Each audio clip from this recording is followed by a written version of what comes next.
The storytelling of Portal, the physical interactions of Boneworks, the weirdness of Willy Wonka. You wrap those all together and you get Vertigo, a series made by... Hold on, wait, one person? That's right. Other than voice acting and some character or world creation, the entirety of the playable games, including the entire soundtrack, were made by Zach Jackalis Brown. Zach Jackalis Brown made this first VR game when he was 17, which makes what I was working on at 17 look like Duplo compared to his Chad Lego grind set. One gun, one bullet, one clip. So you have the gun, Yeah. and you have the one clip. These are mags.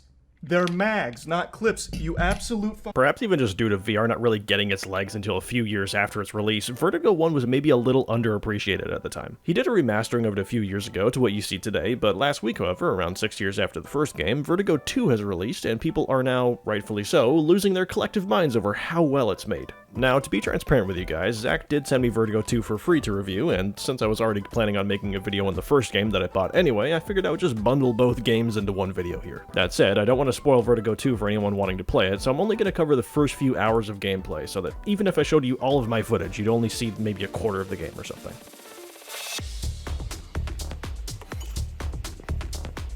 This is the level of Beat Saber that didn't make it to the real game. Oh man. He tells me this early in the game there's not going to be anything in here. Oh, he said.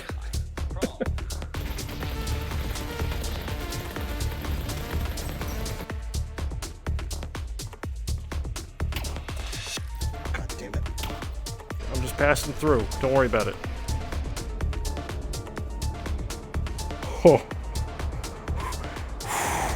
Seeing a VR game this well made really does beg the question. Why is a game made by one person somehow leagues better than some VR games made by entire companies? Is it simply that there are less disagreements on the team since there's no team in the first place? The fact that no one else is criticizing your decisions or challenging you could be seen as a bad thing in some aspects, but maybe having no one else clouding your vision just lets you focus more on that final product. Someone actually asked this on Twitter recently, and Zach himself had a good theory about this. I think the biggest thing is that I've been working on VR games since the days of DK1.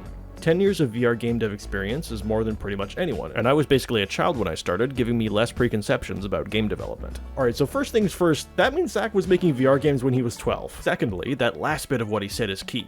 Preconceptions about game development. The way you make a normal video game is press F to pay respects. You press a button, you get the reward of seeing a cool animation, and you salivate like a Pavlovian dog. That last part we just shove into the back of our minds though. There are just a ton of preconceived notions of how you're supposed to make video games. In a lot of FPS games, what you see as your arms in game are literally just your arms. You're not seeing part of your full body, you're seeing only what the game needs to show you for things like swinging a sword or reloading a gun. The fully rendered model of your player is then reserved purely for other players to see. It's not exactly easy to make games like this, but you have a ton of control over what the player can or can't do without them even really caring, which does make things a little bit easier for you. In VR, if you're a game developer, you lose control over so much. People can look wherever they want, so you can't just hard cut away from a scene anymore to show a cinematic or force someone's camera view. You're just gonna make someone throw up due to motion sickness. Even just interactions with the environment become absolutely essential to your enjoyment. In VR, as soon as you can't do something that your brain wants to do, your immersion is ruined. Zach actually chose to do a really cool thing for the cutscenes in his games, where he just shows a window into a virtual world. You can look around as you please or not even look at the cinematic if you don't want to. It's just such a cool way to focus vision in VR without taking away the choice or agency of the player.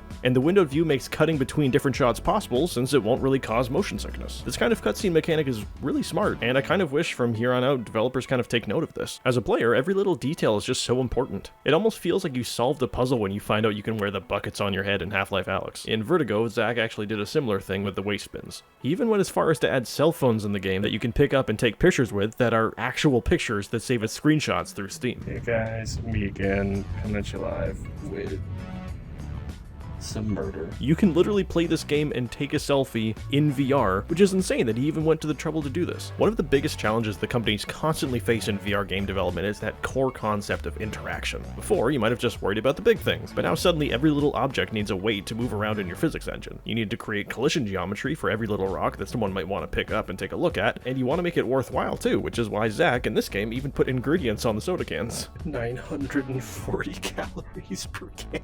Minute water, distilled, rendered bone marrow from concentrate, ultra high fructose corn syrup, vegetable oil, Cyanide. Now, with that said, you don't absolutely need to abide by these rules at all times for every object, but it's slowly becoming the general baseline for what people expect in an immersive VR experience these days. Even if this game wasn't in VR, it would still be a non-stop bop of a video game, but the fact that it is in VR just speaks volumes to Zach's love for the platform. The immersion of this game series is astounding. There are boss battles, massive landscapes, eldritch horrors beyond human comprehension. Shiny. Globby. Blackberry jam. And generally speaking, it's clear that Zach is truly just a funny dude. A developer with a true sense of humor feels like it's really rare these days, and there's seemingly no limit to his creativity and utter sense of weirdness that'll sometimes make you laugh out loud, or simply make you nervously laugh because of how horribly uncomfortable and weird it can get. Don't like that. Oh, the sound.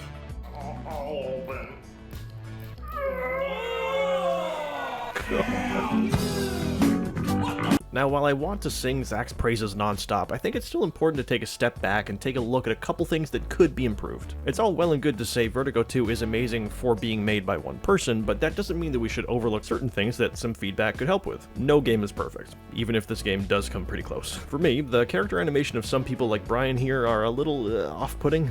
I would have liked it if Zach had maybe done some motion capture or performance capture for the body movements, because the way that Brian moves, especially when you're standing right next to him and he's shifting his eyes back and forth, it kind of makes him look like an alien wearing a human skin. I don't know.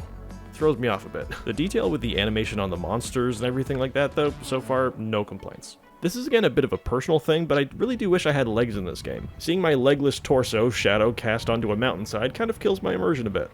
I see the legs in the trailer, Zach. Just give me the legs. Lastly, I kind of just wish there was a bit more interaction with enemies. They ragdoll a bit, but it'd be fun to pick them up and really inspect the detail. It's just one situation where my brain wanted to look at something and grab it, but I couldn't, so I was taken out of the experience for a second. Other than all that, the game is really an impressive feat in game development. The pacing is set up just right, and Zach knows exactly how to reward you as a player. For example, how you get a machine gun near the end of the first game to go absolutely haywire with. Oh, the haptics, the rumble in the controllers right now, it's insane. So much fun. Now, I'm sure there might be a glitch or two that we'll all come across or something like that, but until then, I don't really care too much. This game is otherwise just so polished and awe-inspiring in its imaginative world, and we're so starved for good PCVR full-story games these days that this needs to start being on everyone's go-to list of games to recommend when someone on Reddit starts asking, hey, I just got VR headset, what play? That's a sentence, right? And above all else, don't you dare say the PCVR is dead anymore. Anyways, if you're still here, thank you for watching this quick little video of mine. I upload VR content every week, or as often as I can, so subscribe or join the Discord if you want to stay up to date. For real though, join the Discord. I want to do some Belknap Fusion game nights with you guys. If you want to support my channel here, consider becoming an honorary Larry over on my Ko-fi page. It's like Patreon, but everyone can pay whatever they want, whether it be $1 or $69. Nice. If you join, you can be among people like It Me Paul and having your name listed at the end of every video and getting the Honorary Larry Discord role. Hope you all enjoyed, and I'll see you next time when I try out Ghost of Tabor, despite never playing an extraction shooter before. I might have a different upload between now and then, but keep an eye out for it anyway. Regardless, hope you take care, and cheers guys. What? What are you? No! I don't want that! Oh, I hate it so much.